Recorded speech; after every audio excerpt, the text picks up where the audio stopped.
All right, we're going to start off by pairing our Ridge transceiver and keypad. This allows your keypad and transceiver to communicate together to operate your gate. The first thing we're going to do is remove the two Phillips head screws on either corner of the transceiver cover. That will expose the circuit board. First thing you'll notice is that we have this circuit board powered, which you'll see a green light that indicates that power is on the circuit board. To start the pairing process, we're going to hold down the programming button for 3 seconds. You'll see a red light illuminate to indicate that the pairing process has started. Now that we have programming mode initiated on our transceiver, we'll want to go ahead and start the pairing process within 30 seconds of turning that light on the transceiver. So we're going to start off with our master code, which is 1251.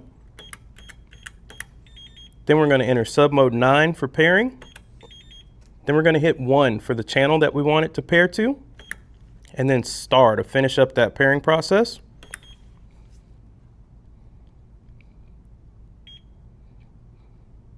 You'll see the keypad flash, and then you'll hear a good tone once it's paired to the transceiver.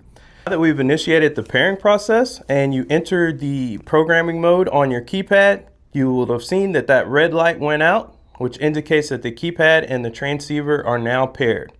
What we'll do now is enter a test code on the keypad, at which point you'll see a relay LED indicate to confirm that the keypad and transceiver are paired.